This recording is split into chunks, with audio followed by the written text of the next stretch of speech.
नमस्कार। सदीनामा रोजाना बुलेटिन में आप सभी का स्वागत है।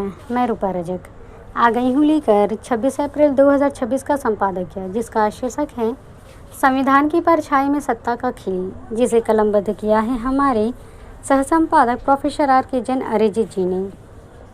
आज का हमारा विषय संविधान को लेकर है। संविधान चूँकि एक ऐसा विषय है जिसके बारे में कहना सही नहीं, यह कहे तो ज़रा संभल कर, लहजे में रहकर। संविधान की परछाई में सत्ता का खेल, जानते हैं संबंध में आगे क्या कहते हैं हमारे संपादक महोदय। राजनीतिक शतरंज की बिसात पर 24 अप्रैल 2026 की यह चाल सामान्य हलचल नहीं, बल्कि सत्ता और संविधान की समीकरण बदलने वाला निर्णायक प्रहार है।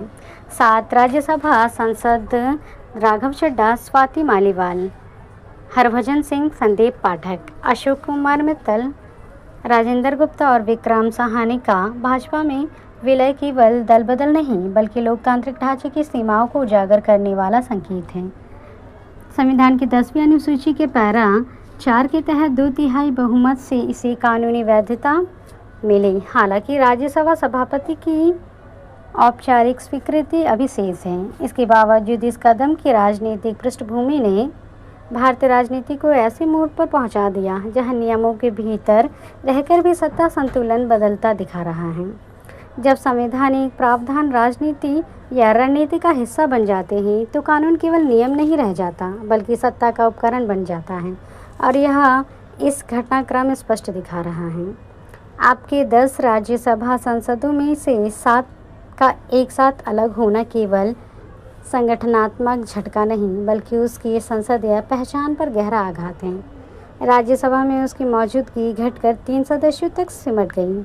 विलय की घोषणा में 4 सांसद सार्वजनिक रूप से सामने नहीं आए, जबकि 3 राघव चड्ढा, संदीप पाठक और अशोक कुमार मित्तल ने प्रेस कॉन्फ्रेंस में भाग लिया। वही भाजपा का आंकड़ा 113 और एनडीए का 141 तक पहुंच गया, जिससे स्पष्ट होता है कि सत्ता पक्ष ने जिस अवसर को अपने पक्ष में मोड़ लिया, परिणाम स्वरूप संसद में शक्ति संतुलन अब निर्णायक रूप से बदल चुका है। सियासी नज़रिए से यह घटनाक्रम एक ऐसी बारीक चाल लगता है जहां नियमों की चौखट के भीतर रहकर ही विपक्ष की ताकत को प्रभावी ढंग से कमज़ोर कर दिया गया। मानो ऑपरेशन लोटस का सबसे सधा हुआ और कानूनी स्वरूप सामने आया हो। राघव चड्ढा जैसे राजनीतिक चेहरों का अलग हो आपकी आंतरिक संरचना को भीतर तक झकझोर देता है। यह केवल व्यक्तियों का जाना नहीं, बल्कि विचारधारा और नेतृत्व पर गंभीर प्रश्न खड़े करता है। केजरीवाल की राष्ट्रीय विस्तार की राजनीति या रणनीति इस झटके के बाद रक्षात्मक मोड़ आ गई है।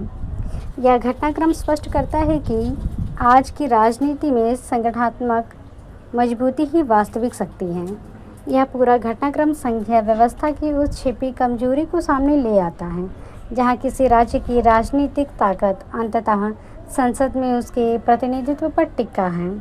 दिल्ली में 2025 के विधानसभा चुनाव हारकर सत्ता गंवा चुकी आपके लिए राज्यसभा की वह आखिरी मंच था जहां से वह अपनी आवाज़ प्रभावी ढंग से उठा सकती थी। यह पूरा घटनाक्रम संघीय व्यवस्था की उस छिपी कमजोरी को सामने ले आता है, जहां किसी राज्य की राजनीतिक ताकत अंततः संसद में उसकी प्रतिनिधित्व पर टिका है। दिल्ली में 2025 के विधानसभा चुनाव हारकर सत्ता गंवा चुकी आपके लिए राज्यसभा ही वह आखिरी मंच था जहां से वह अपनी आवाज़ प्रभावी ढंग से उठा सकती थी। लेकिन अब वह आधार भी लगभग हाथ से निकल गया।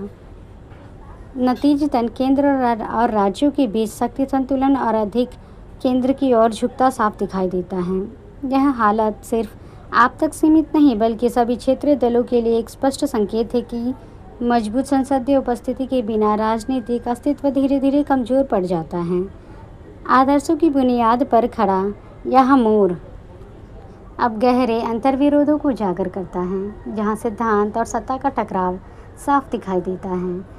आपकी पहचान स्वच्छ राजनीति, पारदर्शिता और विकेंद्रीकरण जैसे मूल्यों पर टिका रही, पर भाजपा में विलय के बाद ही यह आधार नए समीकरणों में फीके पड़े हुए नजर आते हैं। यह स्पष्ट संकेत है कि आज की राजनीति में विचारधारा पीछे छूट रही है और सत्ता व अवसर आगे बढ़ रहा है। केजरीवाल के सामने अब चुनौती केवल संगठन बचाने की नहीं बल्कि अपनी पूरी पहचान को फिर से गढ़ने की है। यह संघर्ष आने वाले समय में और अधिक तीखा और निर्णायक रूप ले सकता है। आगामी सियासी तस्वीर में यह घटना INDI गठबंधन के लिए एक तीखी चेतावनी संदेश बनकर उभरा है, जो उसकी एकता और विश्वसनीयता पर सीधे प्रश्न खड़ा करता है। किसी अहम घटक दल की ऐसी कमजोरी पूरे गठबंधन की पकड़ को ढीला कर देता है। पंजाब और दिल्ली जैसे राज्यों में पहले से कमजोर आधार के बीच यह झटका आपकी राष्ट्रीय महत्वाकांक्षाओं पर गहरा प्रहार है।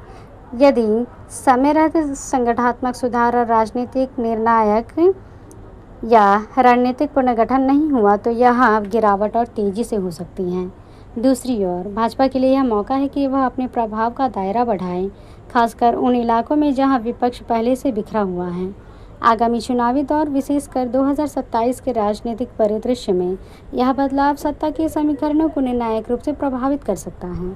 आपके सामने अब केवल नए नेतृत्व और चेहरों की खोज नहीं बल्कि पूरी रणनीति को नए सिरे से गढ़ने की चुनौती है। केंद्र से सीधे टकराव की नीति की जगह राज्य स्तर पर गठबंधन और सहयोग की राजनीति अपनाना अधिक व्यावहारिक विकल्प हो सकता है।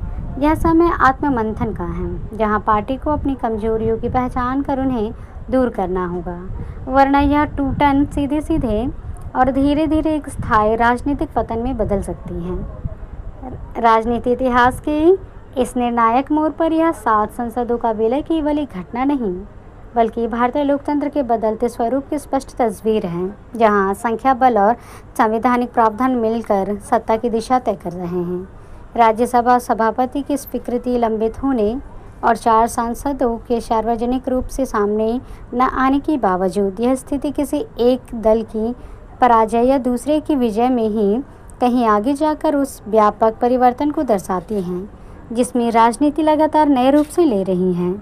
केजरीवाल सरकार के लिए अब समय सीमित है, या तो वह संकट को अवसर में बदलकर स्वयं को पुनर्गठित करे और पुनर्जीवित करे, या फिर धीरे धीरे राजनीतिक परिदृश्य से हाशिए पर चली जाएं।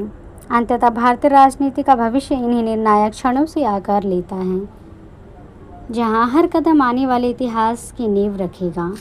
तो ये था दोस्तों हमारा आज का संपादकीय। कल फिर लौटेंगे एक नए विषय, एक नए संपादकीय के साथ। तब तक के लिए नमस्कार।